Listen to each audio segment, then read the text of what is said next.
We made another video about the Rwandan genocide that we could not release on YouTube due to demonetization and age restriction guidelines. Watch this video and 150 other exclusives hosted on our website, armchairhistory.tv, link below with a discount.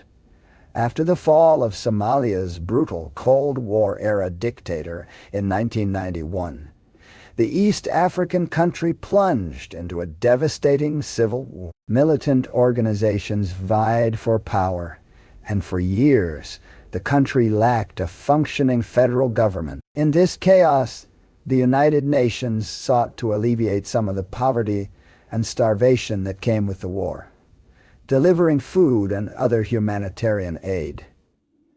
However, these shipments were violently intercepted by militia forces, undermining on effort. These groups soon took their attacks to UN peacekeeping forces, including an attack on an inspection checkpoint, which killed 25 Pakistani troops in a single day. This served as a precedent for Operation Gothic Serpent, a US-led effort to track down and capture the leader of the most powerful Somali militia, Mohammed Farah Ayin, and end this chaos for good. Brigadier General William Garrison had spent weeks gathering intel to find Adid, who led the Somali National Alliance and effectively controlled the capital of Mogadishu. By October 1993, a local informer discovered that two members of Adid's inner circle were meeting near the Olympic Hotel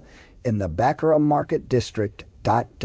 This southern area of the city was considered hostile territory, so a plan was drawn up to capture these two figures in a quick and decisive action that would take no more than an hour. The men equipped with this task were the best men the Army had to offer, made up of the 75th Ranger Regiment and the officially non-existent Delta Force, with a mission requiring no more than 160 men. They would enter the city in 8 little birds, 3 Kiowas, a spy plane, and of course, 8 MH-60 Blackhawks, codenamed Super 6-1 through 8, each one carrying a squad of Rangers and Delta, colloquially called D-Boys, to the target location. Meanwhile, General Garrison would maintain an overwatch of the entire operation from base.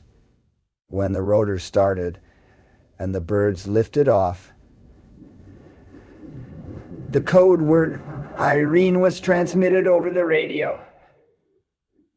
The mission was a go. The Rangers and D-Boys were going to Mogadishu.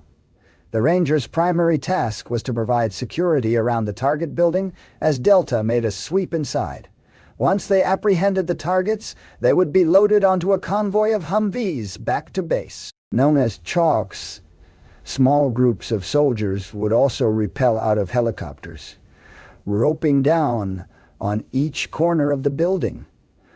While the first 3 chalks progressed smoothly, Chalk 4 was deployed a block away due to a misunderstanding. Nevertheless, as the Black Hawk hovered over more than 60 feet above, the Rangers began hitting the ground in what would be considered a metaphor for the mission to come. The 18-year-old private first class, Todd Blackburn, in a rush of adrenaline, jumped and missed the rope entirely, falling to the earth on his back. It was the first of a number of embarrassing casualties, but one in which Blackburn would ultimately survive. Meanwhile, as the other 3 squads roped down to secure the perimeter of the target building, crowds of residents marched in from every visible entrance. Somali militia were found on rooftops, in windows, and in between buildings, all prepared to hamper the Americans. Local vitriol against the U.S. and UN forces also worsened, as many of these locals had suffered through past raids from American forces against militia leaders, missions which inadvertently targeted civilians and clan leaders. One example of this was the Bloody Monday raid in July 1993, where a villa hosting tribal elders was attacked by UN forces during their hunt for Adid. A big thanks to today's video sponsor, Bespoke Post. a monthly membership club that delivers curated boxes of top-notch goods tailored to your interests and passions right to your door. Whether you're a seasoned adventurer, a home chef, or a style enthusiast, Bespoke Post has something for everyone. 90% of Bespoke Post products come from small up-and-coming brands, many based here in the US, and each month, members are introduced to cool new products based on a preference quiz they fill out. I recently received the Nomad Box, a set of packing cubes made from durable ripstop nylon and mesh to let your packed items breathe, and perfect for maximizing the space in my luggage for travel or vacation. And I also received the Anti-Post Box, which includes a beautiful acacia charcuterie board and 3-piece cheese knife set, cured meats and maple onion jam, ideal for parties and entertaining friends. Bespoke Post is also offering a membership program where you can get great deals like 30% off or more all year round, and it's totally free to join. You also get a customized selection of hand-picked products that you can preview before it ships. Decide if you'd like to keep it or swap out the products, or just skip the month entirely for no charge. You'll only pay for what you want. Support our channel and get 20% off your first Bespoke Post membership purchase by clicking the link in the description and entering code armchair20 at checkout, or visit bespokepost.com. What Somalia would later call the day of the Rangers began with a torrent of gunfire unleashed at U.S. forces from all sides. Immediately, Rangers were forced into cover and began a firefight that would last longer than the mission initially demanded. Somali militia were well armed, sporting Kalashnikov rifles, shoulder-mounted rockets, and heavy machine guns bolted to the bed of Toyota pickup trucks. Private Blackburn was escorted out of the city by a 3 Humvee detachment, led by Sergeant Jeff Strucker. Heading north and west out of the target area, the Humvees navigated through the dense urban landscape surrounded by armed Somali fighters. The convoy quickly turned into a combat-driven escape. During this mad dash, Sergeant Dominic Hilla was killed while manning the .50 caliber machine gun atop one of the Humvees. It was the first U.S. fatality in the battle. Meanwhile, Delta Force was making short work of the target building. Aside from a few hiccups, the mission was proceeding smoothly.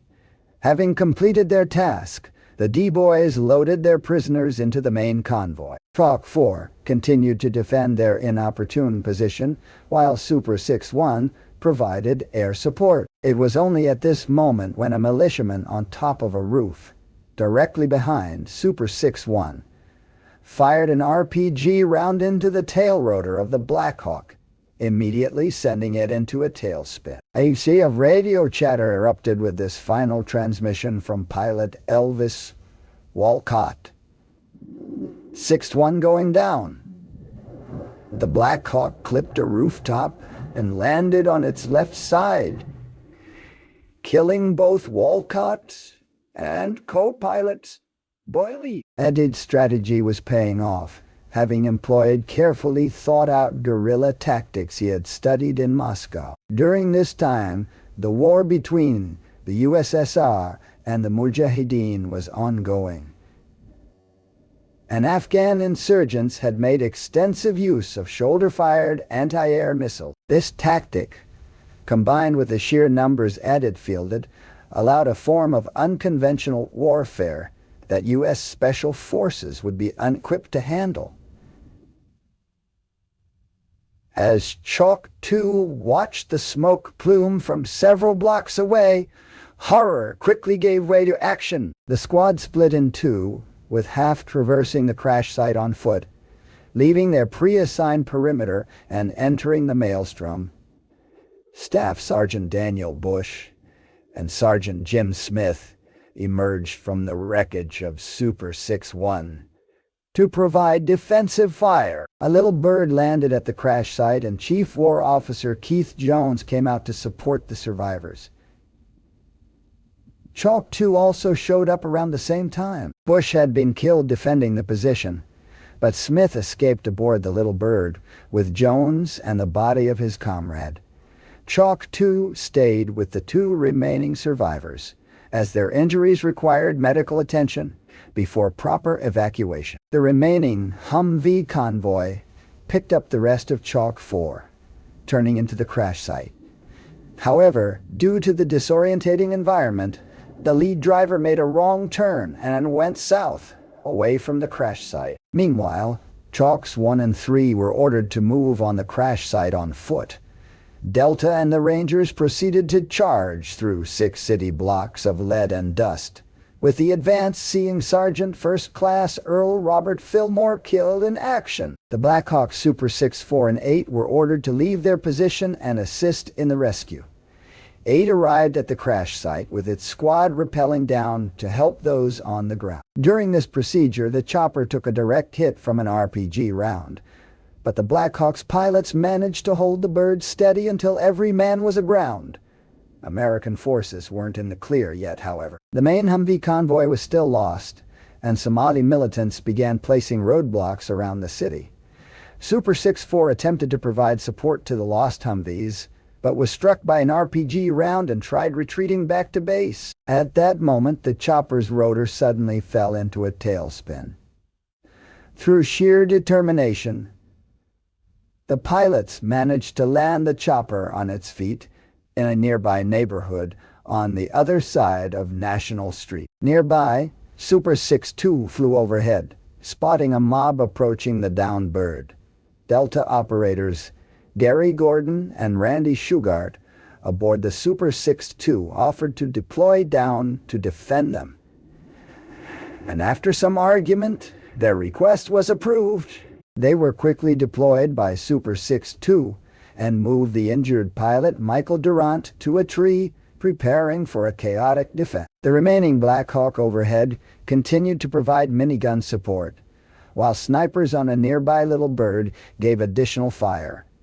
Further support requests were also made by 6-2, but were denied. The hovering Black Hawk was then hit by an RPG on the side and was forced to make a stumbling retreat back to base. On the ground, Gordon was killed inside the wreckage, and Shugart brought his Car-15 to Durant to use to defend himself for at least the duration of the rifle's magazine. Shugart soon after ran out of ammo and was killed, along with the remaining crew inside. After enduring an hour of combat, Michael Durant remained by the tree as the jeers of Somali irregulars filled the air. His situation seemed hopeless. His rescuers were either dying or dead, and the surrounding Somali locals, spurred by SNA militants, swarmed the wreckage, assaulting Durant brutally. Moments later, a militia officer intervened, firing his Kalashnikov into the air to disperse the crowd, and taking Durant prisoner in the name of Mohammed Berra ID. The bodies of Gordon and Shugart, as well as Bill Cleveland, Tommy Field, and Ray Frank, were retrieved by the Mogadishu locals. From here, their bodies were stripped, tied up, and dragged through the city, mutilated and severed into pieces. Much of this ritual was documented and presented on American news stations just days afterward. After more than a week and a half in captivity, U.S. Ambassador to Somalia, Robert Oakley, managed to negotiate for the release of Michael Durant, along with what remained of the bodies of the 5 American soldiers who died at Super 6-4. Throughout the 15-hour battle in Mogadishu, the ferocity of combat became mired in atrocities committed on both sides, as Somali irregulars initially swarmed the target building using human shields.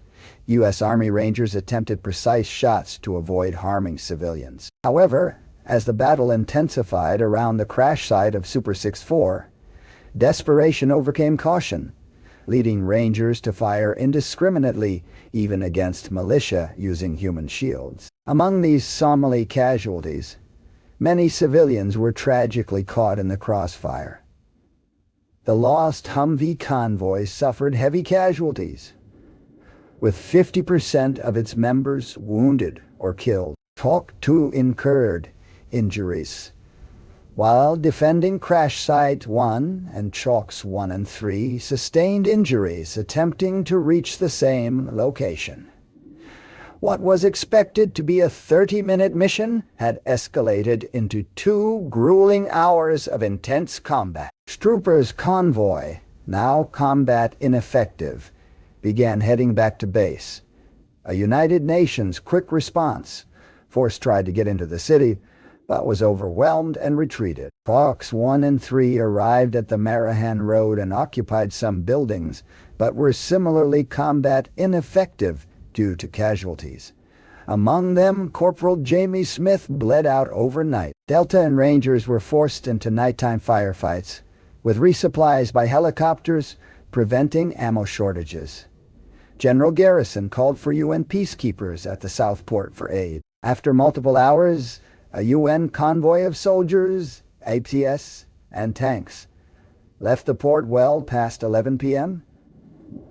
En route, multiple vehicles were disabled by Mogadishu locals. The driver of the lead Malaysian APC, Corporal Mat Asnanawang, was killed when an RPG hit his front dashboard.